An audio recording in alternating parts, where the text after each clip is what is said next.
জয় হিন্দ, জয় Bharat. Dear viewers, আপনারা তো জেনে থাকবেন যে আসাম ভারতের প্রথম রাজ্য হতে চলেছে যেখানে পলিগ্যামি বা বহুবিবাহকে নিষিদ্ধ করা হচ্ছে। Law to ban the practice of a man marrying multiple women. Himanta mulls banning polygamy in Assam. মানে এরপর থেকে আসামে পুরুষের পলিগ্যামি মানে একাধিক স্ত্রী রাখা সম্পূর্ণরূপে নিষিদ্ধ করা হবে। আর এই বিবৃতি দিয়েছেন আসামের মুখ্যমন্ত্রী স্বয়ং হেমন্ত বিশ্ব শর্মা, একেবারে পাবলিকালি, একেবারে প্রকাশ্য মিডিয়ায়। फरवरी महीना में आसाम असेंबली कानून पास कर लेगा कि आसाम में पॉलीगेमी बंद हो जाएगा। আর হেমন্ত বিশ্ব শর্মার কাছ থেকে এরকম একটা বক্তব্য পাওয়ার পর আসামের বিরোধী নেতারা এটাকে মুসলিমদের বিরুদ্ধে চক্রান্ত বলে অভিযোগ করতে রীতিমতো শুরু করে দিয়েছে। देखिए उनका क्या, देखिए वो लोग सिर्फ एक आंख से देख रहे बस, और उस आंख में क्या हेटरेट भरी हुई मुसलमानों के। কারণ আমরা জানি একাধিক বিবাহ করাটা ভারতে মুসলিম ম্যারেজ অ্যাক্ট অনুযায়ী লিগ্যাল। তাই কংগ্রেস সহ অন্যান্য বিরোধী দল এই ব্যাপারটাকে মুসলিমদের প্রতি বিজেপি গভর্নমেন্টের ঘৃণার বহিঃপ্রকাশ বলতে শুরু করেছে। এমনকি কিছু বিরোধী নেতা সরকারকে সরাসরি অ্যাকিউজ করছে, তারা বলছে যে বিষয়টা আসলে পলিটিক্যালি মোটিভেটেড। সরকার শুধুমাত্র নির্বাচন জেতার জন্যই কিন্তু এই রকম একটা মুসলিম বিদ্বেষী আইন নিয়ে আসতে চলেছে। যদিও এই রকম সব অভিযোগের প্রত্যুত্তরে হেমন্ত বিশ্ব শর্মা বলেছেন যে এই আইন তিনি আসামের মুসলিম মহিলাদের দাবি মেনেই করছেন, এতে আসামের মুসলিম মহিলারা সবচেয়ে বেশি খুশি হবেন। হেমন্ত বিশ্ব শর্মার বয়ান অনুযায়ী according to a recent survey আসামের 97% মানুষ বহু বিবাহের নিষেধাজ্ঞার ব্যাপারটাকে সম্পূর্ণরূপে সমর্থন করছে। 149 ज्ञापन हमें मिला, 146 ज्ञापन ऐसा मिला जो पॉलीगेमी को बैन करने में उनका सहमत। 3 ज्ञापन ऐसा मिला जो पॉलीगेमी को बैन करने का विरोध करता है। তাহলে এখন লাখ টাকার প্রশ্ন হলো, এই যে মুখ্যমন্ত্রীর দাবি, এই যে সার্ভে রিপোর্ট, এগুলো কি আসলেই সত্যি? আসামের গ্রাউন্ড রিয়েলিটি আসলে কি বলছে? জনগণ কি সত্যি এটাকে সমর্থন করছে, নাকি এটাও একটা নির্বাচনী প্রোপাগান্ডা? চলুন বিষয়টা একটু খুঁটিয়ে বিস্তারিতভাবে আমরা বুঝে নিই। কিন্তু তার আগে বলে রাখি যে এই বিলে আরও একটা বিতর্কিত বিষয় কিন্তু রয়েছে। আমরা জানি যে বহু বিবাহ একটা ধর্মীয় রীতি যা ইসলামের ধর্মীয় অধিকারের আওতায় আসে। আজ পর্যন্ত কোনো সরকারই কিন্তু এই ধর্মীয় অধিকারের, মৌলিক অধিকারের ব্যাপারটাকে টাচ করতে সাহস পায়নি। কারণ ধর্মীয় অধিকার সংবিধানের 25 নম্বর আর্টিকেলের অধীনে মুসলিমদের একটা মৌলিক অধিকার। তাই আজ পর্যন্ত কিন্তু কেন্দ্র সরকারেরও এটা সাহস হয়নি যে মুসলিম সম্প্রদায়ের এই মৌলিক অধিকারের ওপরে তারা হাত দেয়। তাহলে প্রশ্ন উঠছে, সকলে এটাই জানতে চাইছে আসাম সরকার কি করে এটা সাহস করছে, বা সাংবিধানিকভাবে কি করেই বা তারা এটাকে পাশ করবে। আর এখানেই কিন্তু আসছে হেমন্ত বিশ্ব শর্মার কৌশল। আসলে আসাম সরকার এটিকে কোনো সাধারণ বিলের মতো পাশ করতে যাচ্ছে না, বরং খুবই আনইউজুয়াল ওয়েতে এই বিলটাকে তারা পাশ করবে। এখন এই অস্বাভাবিক উপায়টা কি? একটু ধৈর্য রাখুন, সেই অস্বাভাবিক উপায়টাই কিন্তু আমি কিছুক্ষণের মধ্যে একেবারে ব্যাখ্যা করে বলে দিতে যাচ্ছি। তার আগে বলে নিই, যারা WBCS এর প্রিপারেশন করছো, এই রাজ্যে ওয়েস্ট বেঙ্গল সিভিল সার্ভিসের প্রিপারেশন করছো, তাদের জন্য কিন্তু আজকের এই টপিকটা ভেরি ভেরি ভেরি ইম্পর্টেন্ট হতে যাচ্ছে। প্রিলিমিনারি থেকে তো আসবেই, এসে রাইটিং, মেন্স, এমনকি ইন্টারভিউয়ের জন্য কিন্তু এটা অত্যন্ত গুরুত্বপূর্ণ একটা টপিক। তোমরা যারা WBCS এর অ্যাসপিরেন্ট তারা খাতা পেন নিয়ে বসে পড়ো, যে পয়েন্টগুলো আমি বলবো সেই পয়েন্টগুলো একটু নোট করতে থাকো। আর যারা আমার সঙ্গে তোমরা তোমাদের WBCS প্রিপারেশন শুরু করতে চাও, তারা জানো যে অলরেডি এই সপ্তাহে আমরা WBCS এর জন্য একটা নতুন অনলাইন ব্যাচ শুরু করেছি, যেখানে 10 জন টিচার, আমি সহ আমাদের 10 জন টিচার প্রিলিমিনারি থেকে শুরু করে মেন্স এবং ইন্টারভিউ পর্যন্ত একটা ইন্টিগ্রেটেড ব্যাচ চলছে অনলাইনে। Recorded video class, বাইল্যাঙ্গুয়াল PDF notes যেখানে পাওয়া যাবে। যদি মনে হয় সামান্য মান্থলি ফিজে, সামান্য মান্থলি ফিজে আমার এবং আমাদের 10 জন টিচারের সঙ্গে তোমরা তোমাদের WBCS এর প্রিপারেশন শুরু করতে চাও, তাহলে এই নম্বরে হোয়াটসঅ্যাপ করে এখনই আমাদের সেক্রেটারিদেরকে জিজ্ঞেস করো কিভাবে মান্থলি ফিজে সুজিত স্যার এবং তার 10 জন টিচারের টিমের সঙ্গে তোমরা তোমাদের WBCS এর প্রিপারেশনটা শুরু করতে পারো। তো এখন চলুন শুরু করি আসল বিষয়ের আলোচনা। Let's start from the very basic. প্রথমেই পলিগেমি সম্পর্কে একটু বুঝি। এই পলিগেমি বা বহু বিবাহ শব্দের অর্থ কি? সহজ কথায়, যখন একজন পুরুষ একাধিক নারীকে বিয়ে করে, একাধিক স্ত্রীকে নিয়ে একসঙ্গে বাস করে, তখন তাকে বলা হয় পলিগ্যামি, বাংলায় বলে বহু বিবাহ। হিন্দু ম্যারেজ অ্যাক্ট অনুযায়ী ভারতে এই বহু বিবাহটা কিন্তু নিষিদ্ধ। কিন্তু মুসলিম ম্যারেজ অ্যাক্ট অনুযায়ী এবং ভারতের কিছু ট্রাইবাল ম্যারেজ অ্যাক্টেও কিন্তু ভারতে বহু বিবাহ করা যায়। রিসেন্টলি টাইমস অফ ইন্ডিয়ায় প্রকাশিত একটা সমীক্ষা অনুযায়ী ভারতের 84% মুসলিম মহিলা বহু বিবাহটাকে নিষিদ্ধ করতে চান। একটা এনজিও যার নাম ভারতীয় মুসলিম মহিলা আন্দোলন BMMA এই সমীক্ষা প্রকাশ করেছে, যার মধ্যে তারা ভারতের বড় 9টি রাজ্যে বহুবিবাহ দ্বারা প্রভাবিত মহিলাদের কাছে 289টা প্রশ্ন জিজ্ঞেস করেছে এবং একটা সামগ্রিক সমীক্ষার পর এই সার্ভে রিপোর্টটা তারা কিন্তু প্রকাশ করেছে। এই সার্ভে রিপোর্টে তারা আরও মারাত্মক যে অভিযোগ করেছে যে যারা বহুবিবাহ নিয়ে বাস করে, মানে যে মহিলাদের সতীন নিয়ে ঘর করতে হয়, তারা কিন্তু সাংঘাতিক মারাত্মক মানসিক আঘাত নিয়ে ঘরে বাস করে। আপনাদের শুনতে ভালো লাগুক আর না লাগুক, এটাই কিন্তু গ্রাউন্ড রিয়েলিটি বর্তমান ভারতে। মূলত এই জরিপ থেকেই আমরা নারীদের দুঃসহ খারাপ অবস্থা সম্পর্কে প্রথম জানতে পেরেছি। উদাহরণস্বরূপ বহু বিবাহের 70% ক্ষেত্রে প্রথম বা দ্বিতীয় স্ত্রী কিন্তু মাধ্যমিকও পাশ করে না বা মাধ্যমিক স্তরেরও শিক্ষিত হয় না। এই কারণে তারা কিন্তু কোথাও প্রপার জবও পায় না, কাজও পায় না, তাদের আয়ের কোনো উৎস থাকে না, আর এটাই কিন্তু তাদেরকে পুরুষের উপরে নির্ভরশীল করে তোলে। আর এই কারণে অনেক মহিলা না চাইলেও তাদের সন্তানের মুখের দিকে চেয়ে তার স্বামীর দ্বিতীয় স্ত্রীর সঙ্গে একসঙ্গে এক ছাদের তলায় বাস করতে বাধ্য হয়। আর এখানে অবশ্যই বলে রাখা দরকার যে এমন নয় যে মহিলারা কখনো আওয়াজ তোলে না। একটা রিপোর্ট অনুযায়ী 42% মুসলিম মহিলা তাদের স্বামীদের বিরুদ্ধে আওয়াজ তুলেছেন, কিন্তু তারপরে যে কাজী তাদের বিয়ে করিয়েছেন অর্থাৎ ধর্মীয় পুরোহিত, সেই কাজী সবসময় কিন্তু মহিলাদেরকেই অ্যাডজাস্ট করে স্বামীর ঘর করার পরামর্শ দেন। তার কারণ ইসলাম অনুযায়ী বহু বিবাহ কিন্তু লিগ্যাল বা অনুমোদিত বা জায়েজ। আশা করি বুঝতে পারলেন। এই আলোচনায় প্রাসঙ্গিকভাবে অবশ্যই একটা মামলার কথা আমাকে উল্লেখ করতে হচ্ছে। একটা মামলা 2022 সালে এসেছিল দিল্লি হাইকোর্টে। দিল্লিতে বসবাসকারী রেশমা, যার বয়স মাত্র 28 বছর, দিল্লি হাইকোর্টের কাছে তিনি বহু বিবাহকে নিষিদ্ধ করবার আবেদন করেছিলেন। কারণ রেশমা বলেন যে তার স্বামী শোয়েব খান দ্বিতীয়বার বিয়ে করেছেন, তার বিরোধিতা করলে শোয়েব রেশমাকে মারধর করেন এবং তাকে এবং তার সন্তানকে একা রেখে চলে যান, ইভেন উইদাউট ডিভোর্সিং হার।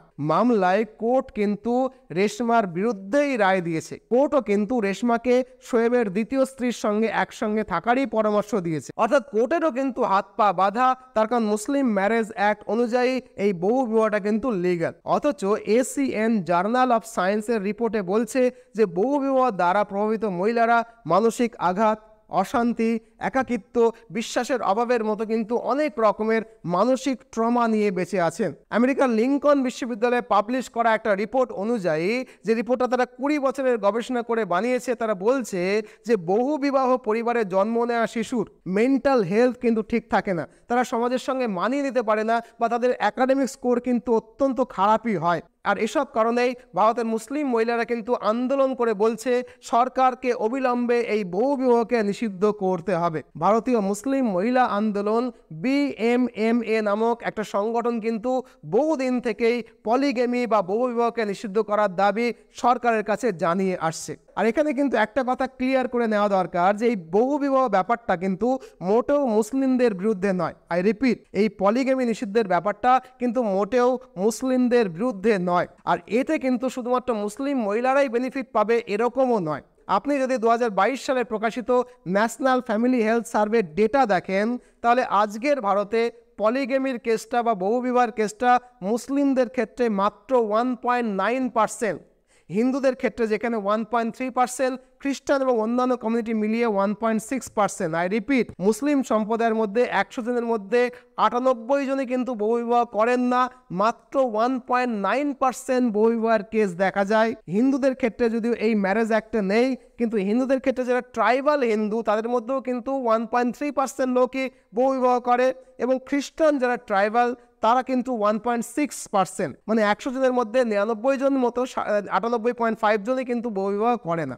অর্থাৎ এরকম একটা আইন যেটা অলরেডি হয়েই আছে সোশ্যাল স্তরে, যদি পাস হয় তাহলে কিন্তু শুধু মুসলিম মহিলা নয়, ট্রাইবাল হিন্দু মহিলা এবং ট্রাইবাল খ্রিস্টান মহিলারাও কিন্তু এর থেকে উপকৃত হতে যাচ্ছে। এখন প্রশ্ন হলো, যখন আসাম সরকার বহুবিবাহ নিষিদ্ধ করার মতো একটা সঠিক পদক্ষেপ নিচ্ছে, তাহলে সরকার কেন আনইউজুয়াল ওয়েতে এই বিলটাকে পাশ করতে যাচ্ছে? ওয়েল, আপনি অনুমান করতে পারেন যে বিরোধী দলের নেতা, আসামের বিরোধী দল AIUDF এর নেতা প্রকাশ্যে বলছে যে এই বহুবিবাহের নিষেধাজ্ঞা মুসলিম সম্প্রদায়ের মৌলিক অধিকারকে লঙ্ঘন করছে। তার মতে পলিগামি ব্যাপারটা মুসলিমদের ধর্মীয় স্বাধীনতা, সুতরাং এটাকে যদি নিষিদ্ধ করা হয় তাহলে এই নিষেধাজ্ঞা মুসলিমদের ধর্মীয় অনুশীলনের ওপরেই কিন্তু একটা সরাসরি একটা স্পষ্ট হস্তক্ষেপ হবে। আর এ কারণেই কিন্তু আসাম সরকার লিগালি বা আইনগতভাবে সমস্যার সম্মুখীন হচ্ছে। এখন আপনি প্রশ্ন করতে পারেন, তাহলে কি আসাম সরকার গোপনে এই আইনটা পাশ করবে? ওয়েল, এর উত্তর হচ্ছে না। আসাম সরকার এজন্য গুয়াহাটি হাইকোর্টের প্রাক্তন বিচারপতি রুমি কুমারী ফুক্কারের আন্ডারে একটা বিশেষজ্ঞ কমিটি গঠন করেছেন। বেসিক্যালি এই বিশেষজ্ঞ কমিটির কাজ হচ্ছে আসাম গভর্নমেন্টের এই যে পাশ করতে চাওয়া আইনটা, তার লিগালিটিটাকে চেক করা এবং আইনগতভাবে মসৃণভাবে এই আইনটাকে পাশ করিয়ে দেওয়া।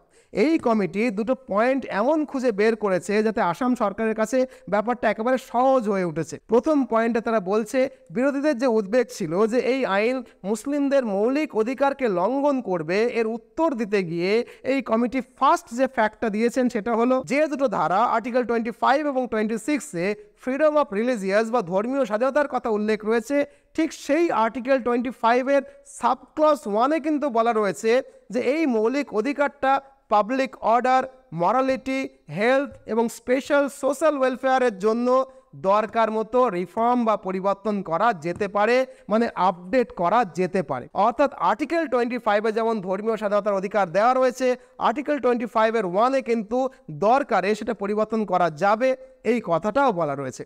আরেকটা যে যুক্তি বিরোধীরা দিচ্ছে যে পলিগেমি একটা রিলিজিয়াস প্র্যাকটিস, সেটার ব্যাপারেও কমিটি কিন্তু বলেছেন যে মুসলিম ধর্মে বহুবিবাহটা জায়েজ বটে, কিন্তু এটা 5 বার প্রেয়ার করার মতো বাধ্যতামূলক রিলিজিয়াস প্র্যাকটিস নয়। আর বাধ্যতামূলক রিলিজিয়াস প্র্যাকটিস নয় বলেই বহু মুসলিম কান্ট্রি কিন্তু এই বহুবিবাহটাকে তাদের দেশ থেকে নিষিদ্ধ করে দিয়েছে। এই যে লিস্টটা যাচ্ছে, এই দেশগুলো প্রত্যেকটাই মুসলিম দেশ এবং তারা কিন্তু বহুবিবাহকে তাদের দেশ থেকে নিষিদ্ধ করেছে। আর দ্বিতীয় যে সবচেয়ে বড় সাংবিধানিক অসুবিধার কথা অপোজিশনরা বলছে, সেটা হলো শরিয়া আইন 1937, যেটা একটা কেন্দ্রীয় আইন যার অধীনে বহুবিবাহ বা পলিগেমি গোটা ভারত জুড়ে লিগ্যাল, ন্যাশন ওয়াইড লিগ্যাল। তাই আসাম বা অন্য কোনো রাজ্য সরকার চাইলেই এই কেন্দ্রীয় আইনের বিরুদ্ধে গিয়ে কোনো রাজ্য আইন পাশ করাতে পারে না। কিন্তু এই কমিটি এই ফ্যাক্টেরও কাউন্টারে সংবিধানের 254 নম্বর ধারার সাবক্লজ 2 অনুযায়ী একটা কথা বলেছে। সংবিধানের 254 নম্বর ধারার সাবক্লজ 2-তে কি বলা আছে? বলা আছে যে প্রেসিডেন্ট অফ ইন্ডিয়ার সম্মতি নিয়ে চাইলে রাজ্য সরকার রাজ্যের প্রয়োজনে সহজেই রাজ্য আইন পাশ করতে পারে এবং লিগালি সেটা সম্ভব। হেমন্ত বিশ্ব শর্মার সরকার বর্তমান ভারতের রাষ্ট্রপতির কাছ থেকে এই রকম সম্মতি পাওয়ার ব্যাপারে রীতিমতো আত্মবিশ্বাসী। আশা করি গোটা ব্যাপারটা আপনাদের বোধগম্য হলো যে এটা সম্পূর্ণভাবে একটা আইনি কৌশল, যার সাহায্যে আসাম সরকার লিগালি পলিগেমিকে তাদের রাজ্যে ব্যান করে আইন আনতে চলেছে। তবে কি জানেন, একজন শিক্ষক হিসেবে আমার মনে হয় যে ভারত 2024-এ এসেও যখন পলিগেমিকে ব্যান করা নিয়ে কেবলমাত্র আলোচনাই করছে, তার বহু আগে তুরস্ক, আজারবাইজান, তিউনিশিয়ার মতো ইসলামিক দেশগুলো ইতিমধ্যেই পলিগেমিকে তাদের দেশ থেকে ব্যান করে একটা শাস্তিযোগ্য অপরাধ হিসেবে ঘোষণা করেছে। উদাহরণস্বরূপ তিউনিশিয়া নামক একটা ইসলামিক দেশ বহুবিবাহকে নিষিদ্ধ করেছে 1958 সালে এবং তার শাস্তি হিসাবে 1 বছরের জেল এবং জরিমানা পর্যন্ত ঘোষণা করে দিয়েছে তাদের দেশ। আপনারা যদি তুরস্ক বা তার্কির কথা ধরেন, এই দেশটা ভারত স্বাধীন হওয়ার আগেই তাদের দেশ থেকে বহুবিবাহকে কিন্তু নিষিদ্ধ করে দিয়েছে। তাদের সবচেয়ে বড় নেতা কামাল পাশা ওমেন রাইটসকে প্রমোট করবার জন্য কিন্তু এই আইনটাকে পাশ করেছিলেন। কিন্তু আজকের এই ধর্মনিরপেক্ষ ভারতে 2024 সালে এসে আমরা শুধুমাত্র পলিগেমি বা বহুবিবাহকে নিষিদ্ধ করার জন্য আলোচনা শুরু করেছি। আমাদের মতো একটা উন্নত দেশ, যে দেশের মানুষ এখন চাঁদে যাচ্ছে, সূর্যে মিশন পাঠাচ্ছে, প্রগতিশীল দেশ হিসাবে আগামীর সুপার পাওয়ার হয়ে ওঠার দাবি জানাচ্ছে, সেই দেশে একজন পুরুষ শুধুমাত্র পুরুষ হওয়ার জন্য একাধিক বিয়ে করবে এবং একাধিক স্ত্রী নিয়ে একসঙ্গে থাকবে, এই ব্যাপারটা কি আমাদের সত্যি ভাবতে পারার মতো ব্যাপার? আমি তো মনে করি এটা হওয়া উচিত নয়। আপনি কি মনে করেন কমেন্ট বক্সে অবশ্যই কমেন্ট করে জানাবেন। যদি ভিডিওটা ভালো লাগে কমেন্ট করার সাথে সাথে ভিডিওটাকে লাইক করতে ভুলবেন না, আর নতুন যদি হন চ্যানেলটাকে সাবস্ক্রাইব করে নিতেও ভুলবেন না।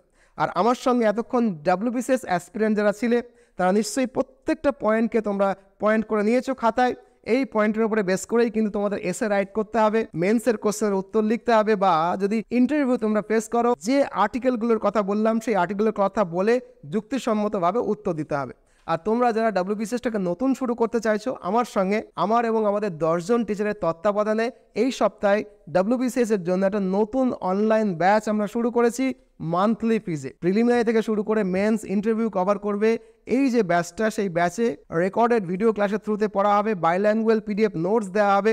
যদি মনে হয় আমার এবং আমাদের 10 জন টিচারের তত্ত্বাবধানে মান্থলি ফিজে, সামান্য মান্থলি ফিজে তোমরা প্রিপারেশন শুরু করবে, এই নম্বরে এক্ষুনি হোয়াটসঅ্যাপ করো এবং আমাদের সেক্রেটারিকে জিজ্ঞেস করো কিভাবে সুজিত স্যারের তত্ত্বাবধানে WBCS এর প্রিপারেশন তোমরা শুরু করতে পারো। ভালো লাগলে ভিডিওটাকে নিশ্চয়ই লাইক করবেন, নতুন হলে সাবস্ক্রাইব করবেন।